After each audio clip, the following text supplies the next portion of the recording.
what's your advice to people having passion right now? They may have even started a business around their passion, but they're not doing too well. What's your advice to persist or to give up?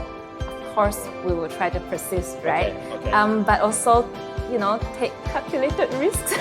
What does that mean? What does that mean?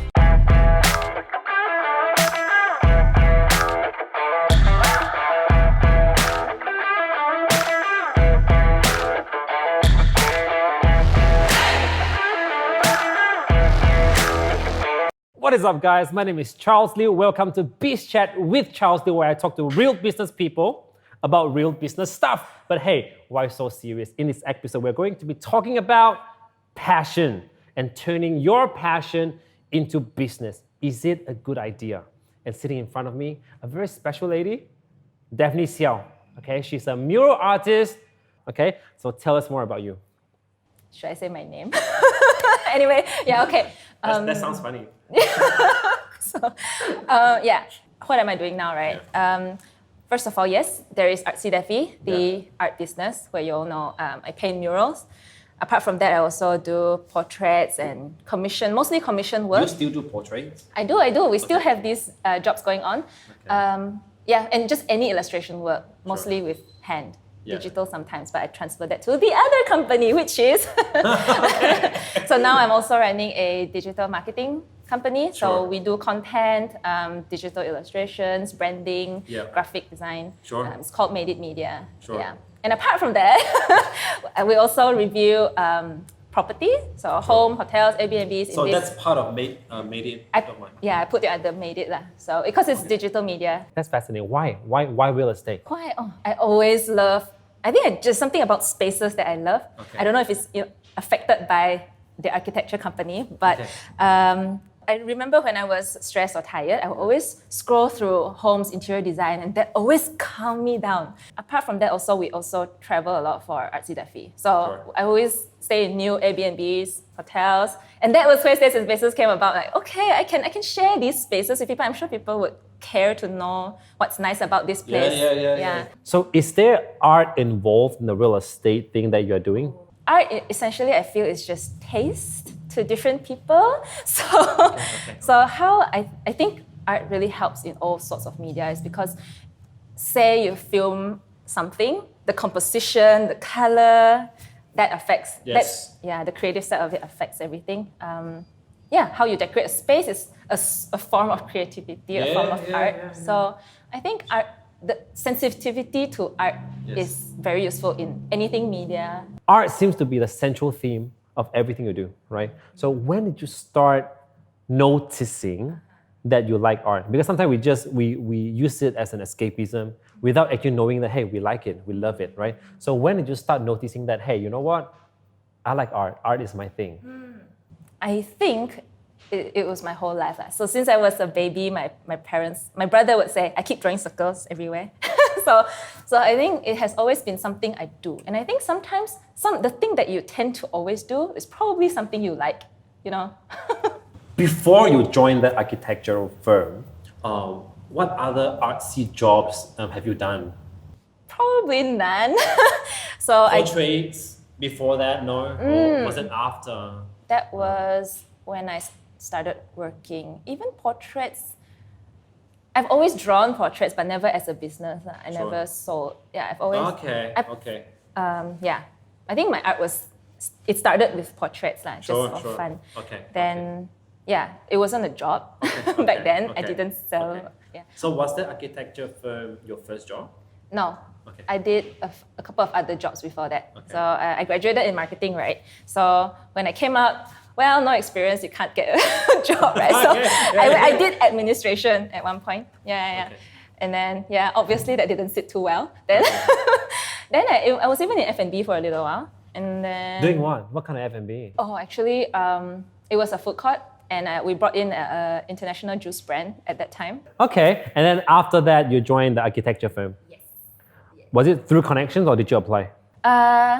This one is through connection because my very first real job was Jeffrey. And then after leaving that one, I did ask him okay, what's up?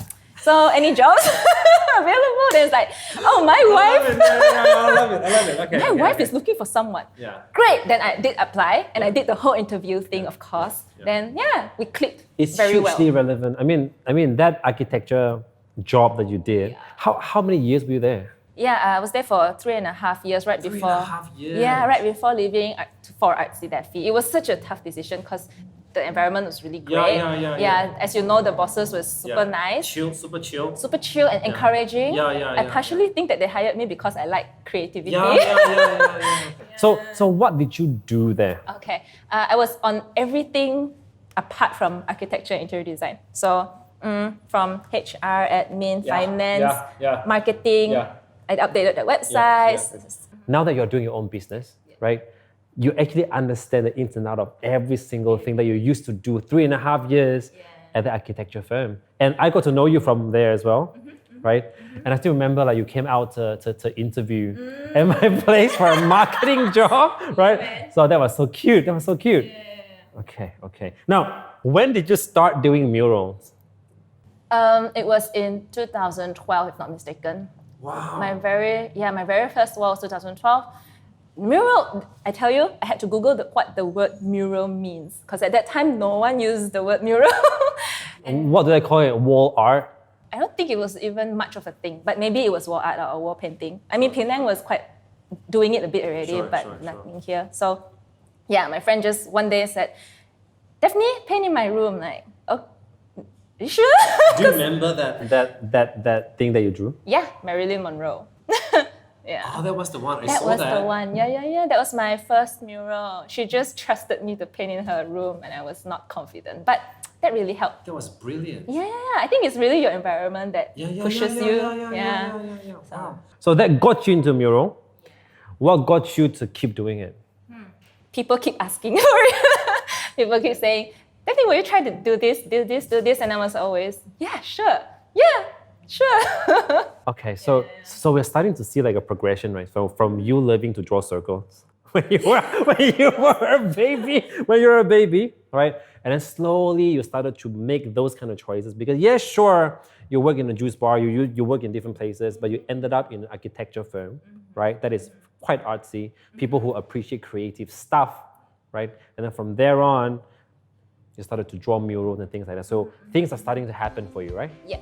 Okay, so guys, we'll be right back. When we are back, we'll talk to Daphne about her business today.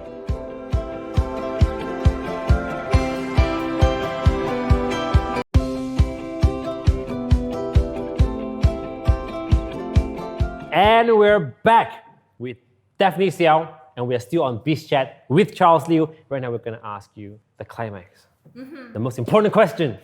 So you've turned art into a business, right? So knowing how hard it is, knowing the things that you needed to do, the sacrifices that you needed to make, right? So tell us about turning passion into business first and foremost, like your experience.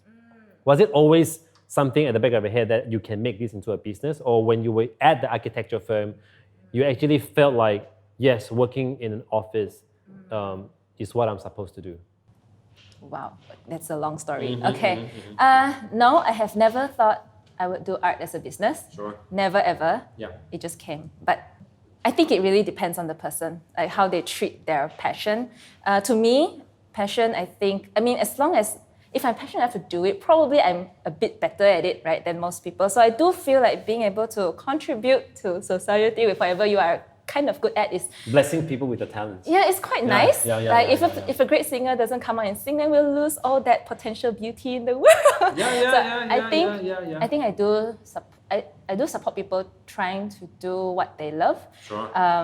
Because that's what they can do. And also remember that phrase.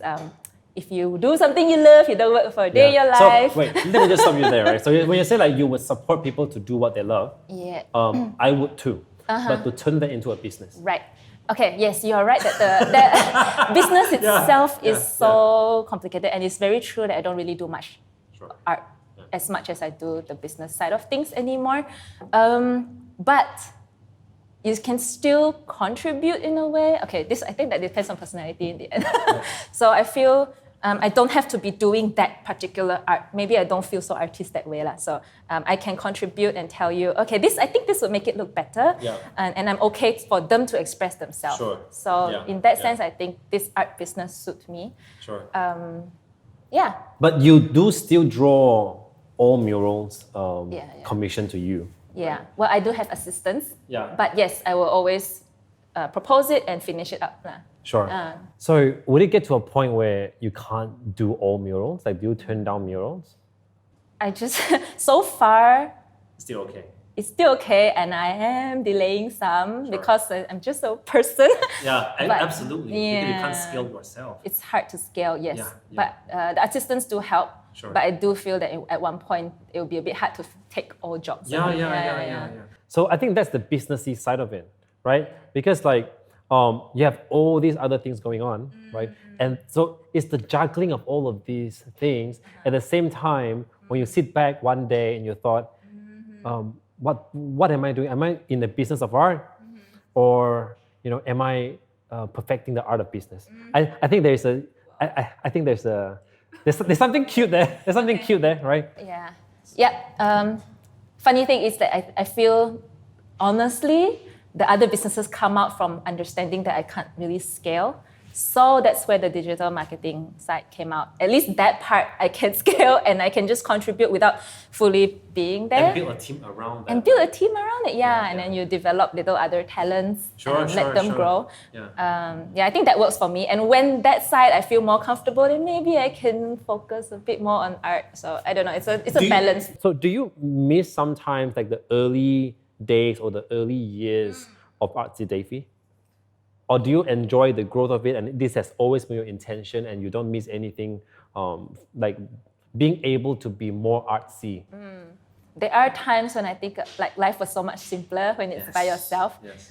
But I'm enjoying every moment of it. Absolutely. Yeah. So Absolutely. wherever it's going, I'm Yeah. liking it a lot. Sure, So sure. yeah, sometimes you do wonder if you would sleep more or have a more balanced life when you are have so much less things going on. Yeah. But I think it's just natural that I was going to do a lot more things because I just felt insecure. I think like that's a perfect answer because for you guys at home, Daphne and I talk a lot about sleep time, and then sometimes I'm like, "Why are you awake?" And then she's like, "I've slept 5 hours," and then I was like, "Okay."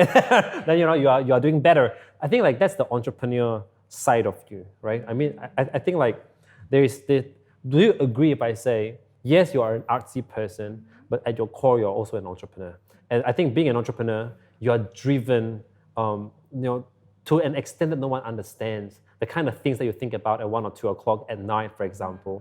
People may think about like, what do I eat tomorrow? You still do, I think. But you also think about the challenges in the business and the ideas and the whatever all the time. It's non-stop, right? So you're built for that. I guess you say? just always trying to be responsible and solve all problems and sustaining. You Solve all problems? Okay. Well, not solve all, like figure out, be prepared for problems and how to fix current problems. Yes, that's always on the mind, but it's not because you think, I want to be an entrepreneur, I want to think like that, but it's just natural that you do it, then people call you that. Perfect. Yeah. I love that. You know why? Because some people say, I say like, what's your ambition? But like for high schoolers or whatever, and they say my ambition is to be an entrepreneur. Right. I think I've always thought entrepreneurism is always something that people say, hey, you're an entrepreneur. It's like people deem you are and then you are. It's not something that you say you are. You know what I mean? I know, Yeah. exactly. Perfect, that's perfect. I don't know how to call myself that. Yeah. It feels icky when you say like, I'm an entrepreneur. But that's why I use the word change maker because we can always make change. Okay. So yeah, thanks for that. Okay, so we'll be back, and when we come back, we'll ask her more artsy stuff. Okay, so we'll be right back.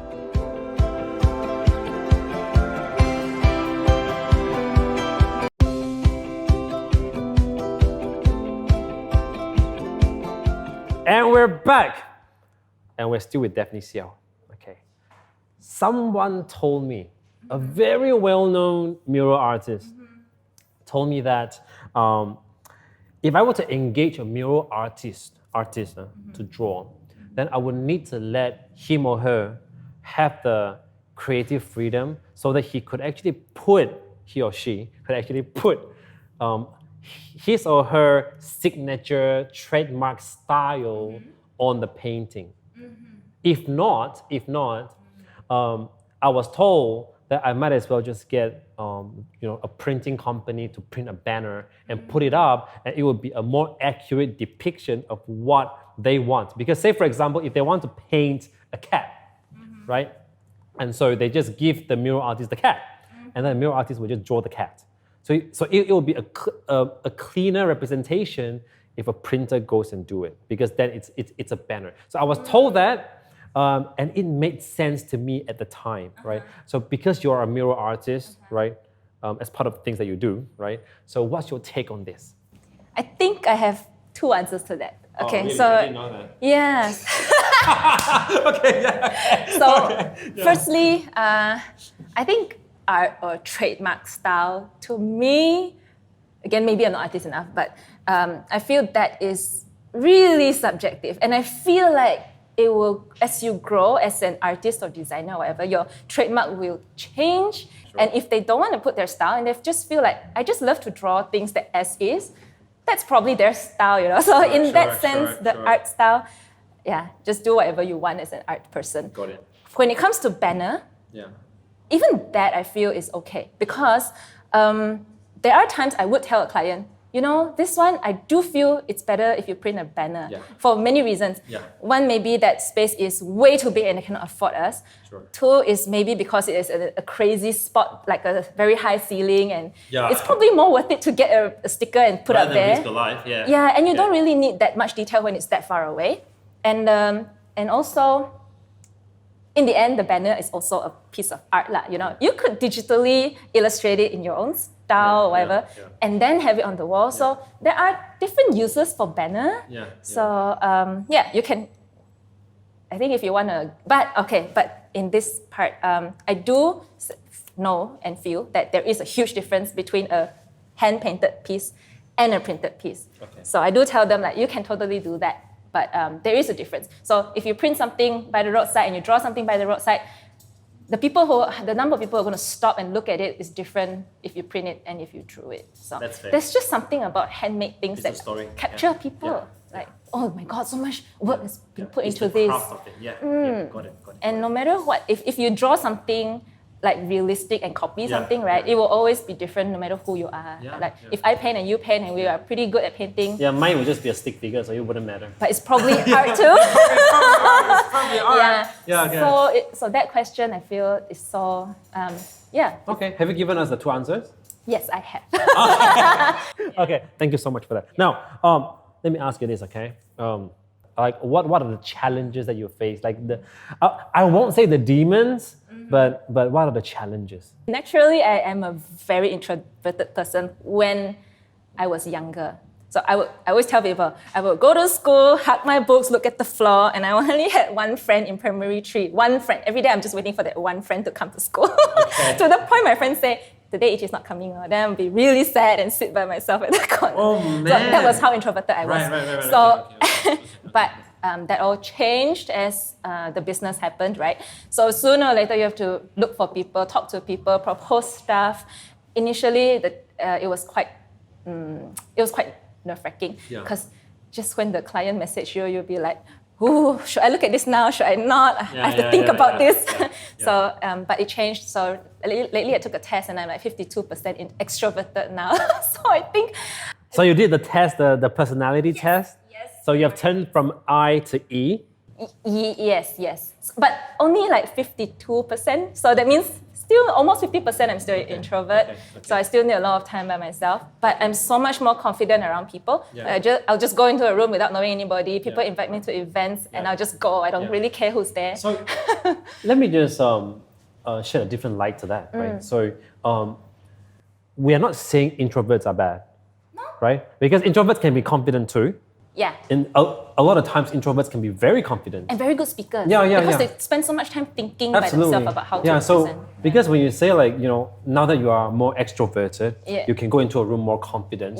Right? But I feel like, yes, in that setting, but introverts can be confident. Like a lot of successful people are actually introverts as well. Like, you know, like when I do the personality test, I'm an I. You still and I? Yeah, still and No I. way. Because you won't Yeah. see me in functions, you won't see me attending parties, you won't see me drinking alcohol with people. Okay, so thank you for that. Now let me ask you this. Being a business person is hard it's hard for people to understand, right? Being a business person, because the people around us, our parents, our friends, our partners are basically, right? But now being artsy as well, it could be even harder to understand, right? So combining the both, are you facing those kind of challenges for people to understand? Do you still crave for understanding from the people around you? Now not really because you're so busy, right? Yeah. But yes, initially you're like, oh my God, I have problems. Who am I going to look for? If I tell somebody something, they will not understand what I'm talking about. Yeah. Yes, that was initially. But I think along the way, the longer you're in the line, you meet people somewhat like you. And then you can share a little bit. But in a way, I think you will learn to Not crave for approval. Not crave for approval. You kind of know where you are and you don't need that anymore. Understand. Okay. Thank you so much for that. Let's wrap things up. Okay, let's wrap things up. What's your advice to people having passion right now? They may have even started a business around their passion, but they're not doing too well. What's your advice to persist or to give up? Of course, we will try to persist, right? Okay. But also, take calculated risks. What does that mean? What does that mean? I don't know. If you feel like you are going to have no money next month, maybe think about how to do something about it. But of course, if you can, just try your best. Be open to other alternatives, I think, and ask for advice maybe. Sure. Consider everybody's things, even if it might go against who you are. Sometimes, like you think you shouldn't sell your art in prints, but maybe it's a good thing. So think about opportunities. Sure. So just so the passion is sustainable, right? So you gotta find a way to sustain your passion and your business concurrently, right? So I guess it takes a lot of trial and error as well, would you say? Definitely. To find the balance, right? Yeah, you have to try everything, even if it means working for another person, contributing your art. Yeah, Absolutely. that's perfectly fine. The road is long. I love that. So guys, just to wrap things up, we really thank Daphne for joining us on the show. I guess at the end of the day, consider this. If you make a very good dish of char kway teow, it doesn't mean you need to go and make a business out of it, but you can, right? It could be, if your passion is in char kway teow, is to go find someone with a business and help this person. You're still doing your passion, you're still making money from it, and in a way, you're also an entrepreneur, right? So I love this conversation. I think this goes to the very core of an entrepreneur. I think all entrepreneurs make art. It may not be drawing, right? Everyone is good at the thing that they do. And the art of marketing, the art of advertising. So everything is an art. So in a way, we're all artists here, okay? So until the next episode, guys, thanks for tuning in to Beach Chat with Charles Liew. We'll see you soon. Bye-bye.